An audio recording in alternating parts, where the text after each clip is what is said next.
Hilamig ng lulong isang lay Alungsing ninang chunia kainay Nang may ano hamchang beijay Nang lung na bebang tay ramalay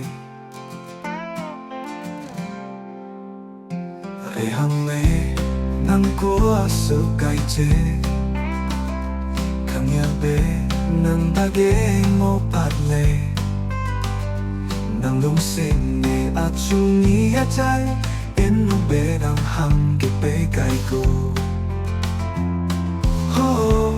Nya pu'y kukuda Nang mayaki pu'y hangoluda Nya pu'y kukuda Nang mayaki pu'y hangoluluda Nya me kukuda Anay rin timbang tanike Enang chu niya kay luje Asuy ibekut sanang laklay Achu sao kay tay sa lonoy Alung helu chen nang chukyan lay Aling ting nang hang bay gai lay Akarun me edu bang sila ewan lay Nang tay ke bang ra Anay bang hang kada kay chuo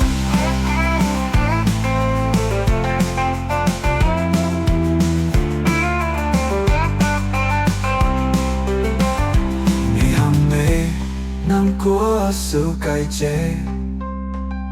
Kang yabe nang dage mo patlay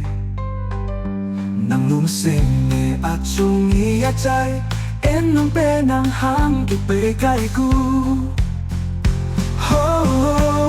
Nya pu'y kukuda Nang mayaki pu'y hangoluda Nya pu'y kukuda Nang mayaki pu'y hangoluluda Nya me kukuda Anay rin timbang tanike Inang chu niya kay luje Asuy ibekut sanang laklay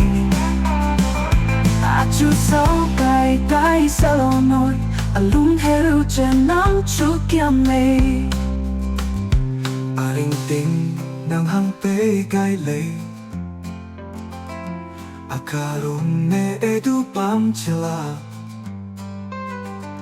Ewang lay nang tayi ke pam ra Anay pam hang ke bagay chulo Nya pu'y kukuda Nang mayaki pu'y hangoluda Nya pu'y kukuda Nang mayaki pu'y hangoluluda